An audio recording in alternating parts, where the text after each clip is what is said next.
So far away, Lucas. Mass Effect. Hell, goddamn, yeah. Goddamn, Mass Effect's so good. Can we just turn this to a Mass Effect channel? I wouldn't be mad. Can we just have Mass Effect Mondays instead? Maybe that's an idea for the side channel, Mass Effect Mondays.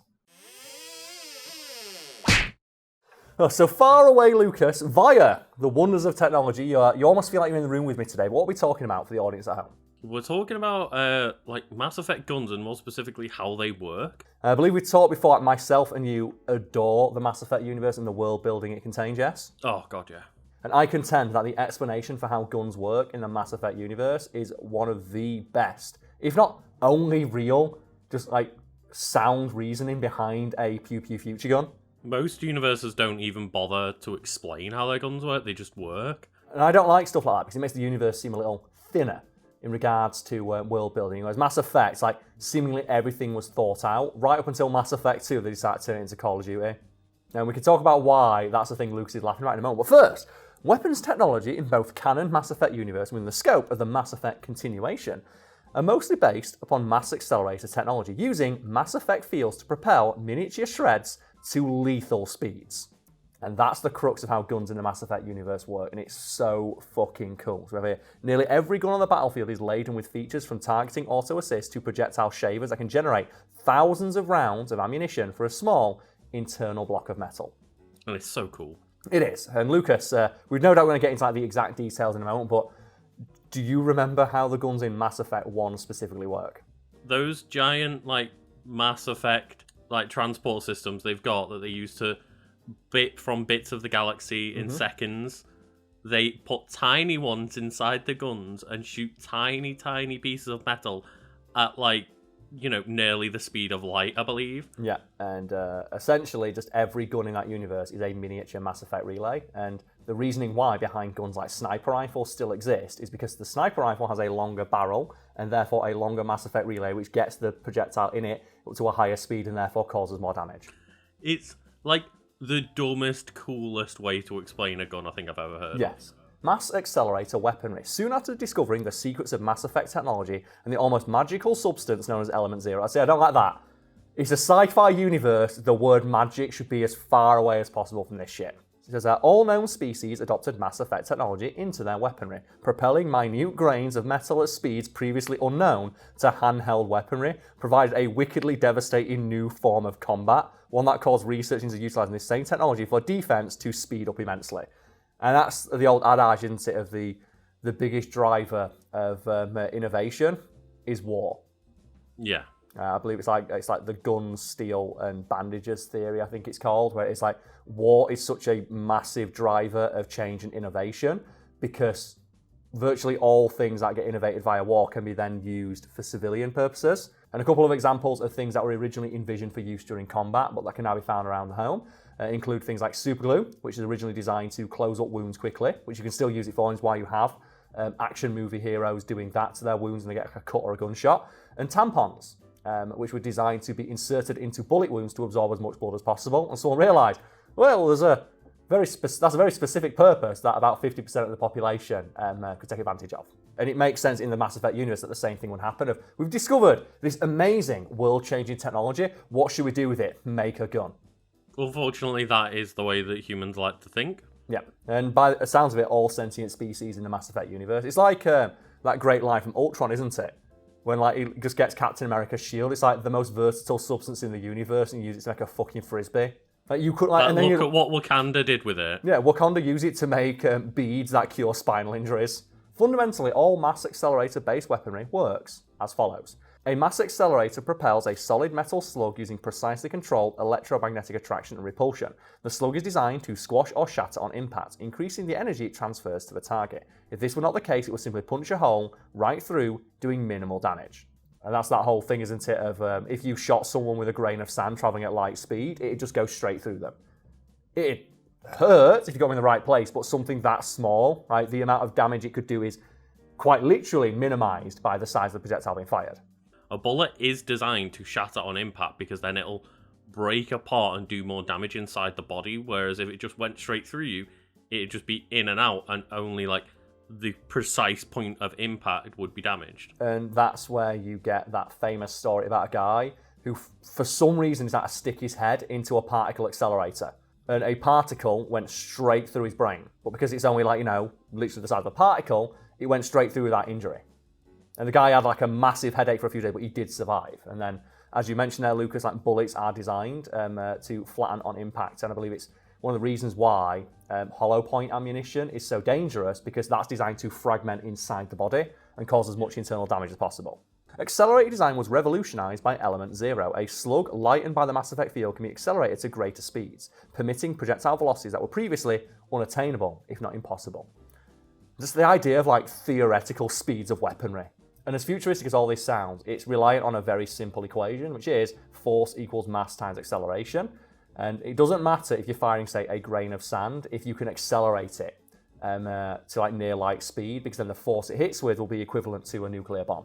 Which is what I think they say in the codex of the first game, of a paint shard accelerated to the speed of light would hit with the force of a megaton bomb. Stuff like this isn't even that far out of the realm of what we can do right now, because someone in the comments is no doubt going to mention rods from God. Are you familiar at all with the idea of rods from God, Lucas?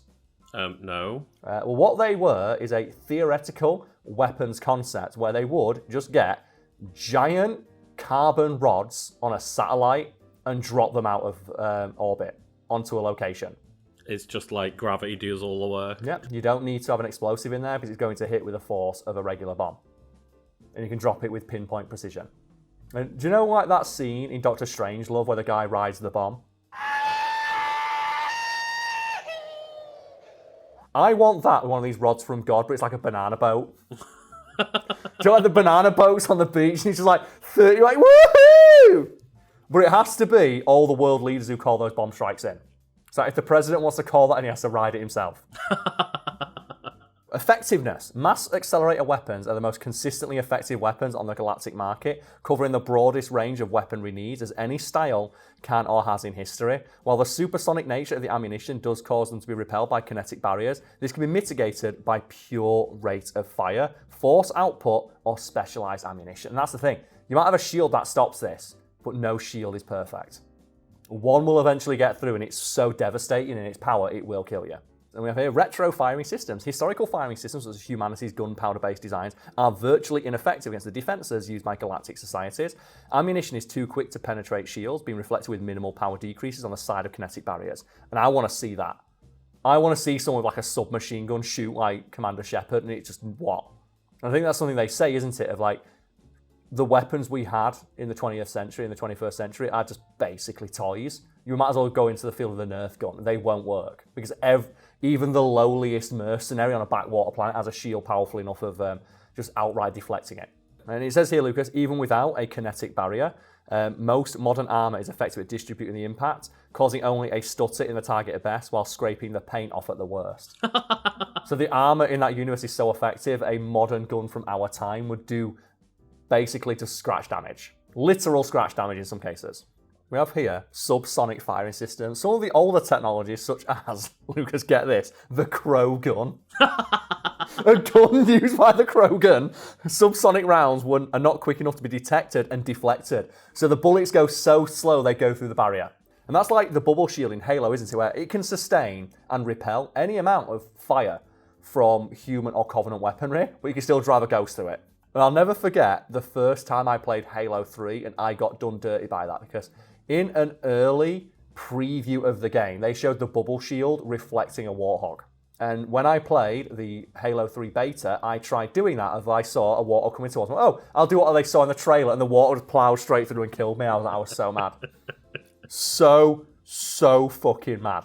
And we have here ammunition systems, and this is where this explanation is so fucking cool to me. To generate ammunition, a weapon shaves a projectile the size of a grain of sand from a dense block of metal contained within the weapon's body. The projectile is launched at supersonic velocities by decreasing its mass in a Mass Effect field. Thousands of these tiny rounds can be produced from a single ammunition block. Ammunition is never a concern because of this. And that's why you never need to reload in the first Mass Effect. They literally came up with the perfect reason why you never need to reload, but the gun is so powerful that it overheats instead. Yeah, you are literally at risk of your weapon breaking before you are of your ammunition running out. And it says here that managing the weapon's internal heat is like the one downside to these weapons. And I will never, ever stop being pissed off that Mass Effect 2 introduced, what's mentioned next, the thermal clip system. Yeah. And Lucas, what is the thermal clip system? It's just essentially like a traditional magazine for a gun that we have now. Yep, because they wanted to make the game more like Call of Duty and Gears of War. And I think they even tried to explain away why no one uses the old guns by saying, oh yeah, while you were under and in that coma, there was a huge jump in shield technology, so those weapons are useless now. It's like, are you telling me that there's not one person who's had to keep one? Because I feel like in that universe, if you're like a mercenary, a gun that never runs out of ammo would be very useful. And it made the universe feel that little bit smaller and the games feel just that little bit less interesting. Yeah, and for sure, like, it's not really much of a conversation or argument to, like, say that Mass Effect 2's combat in general is much, much better. Yes, but I did prefer the weapon system of the first game, especially the customization options you could have. Yeah, but I didn't like the fact that if you weren't trained in, like, a sniper rifle, you couldn't aim down the sights. Yes, and that's why picking a soldier class was generally better off, so you could use all the guns. But you didn't really need a sniper rifle if you managed to customize a shotgun in such a way where it's just like a one-hit sniper kill anyway. Well, that's the thing, when you get that Spectre shotgun, that's the only gun you need in the entire game. Because it can hit everything from a mile away. And it's like, oh, it overheats in one shot, but it kills everything in one shot. So I remember that game, I had a pistol that carried me through the entire game, so I just put acid rounds in it and give it headshot damage. It's like, well, it kills everything now. Because in my experience, most things don't like being shot in the face by acid rounds. So if Resident Evil's taught me anything, is that that's like the most brutal kind of round you can have in a gun. But yeah, I adore the Mass Effect universe, and just when they took that out, and I know it technically still exists in the universe, but the fact that, no, we have ammunition now. It's like, well, that was so cool, you didn't need it. It was so rad. Mass Effect's so rad. Like, Lucas, we're doing it. Mass Effect Mondays. Folks at home. I don't know if this can be a thing, Carl. Do you want Mass Effect Mondays? Let us know in the comments. And I guess maybe this will go out late enough. We can mention the side channel. Because I think we should start doing that in videos now. In case these go out late enough, so we've still got a bunch. But yeah, we have a side channel, aptly named, untitled side channel, that, as of the time of recording, does not exist yet, but we're in the process of setting up. So folks, if you like this kind of banter between myself and Lucas and other members of the channel, that's the place to find it. Yep, 100%. It's just a bit more loose in terms of its formatting, and just an excuse for us all to make different videos and chat with one another and have fun. Yeah, and if you want to support it, there'll be a link to the Patreon page which supports that endeavour, which is split evenly between all the members of the channel. Hell yeah. And that's the thing as well, it's weird to talk about something that doesn't exist yet. We've spent 20 minutes just doing that about Mass Effect, so I guess we can do it for stuff that's related directly to us.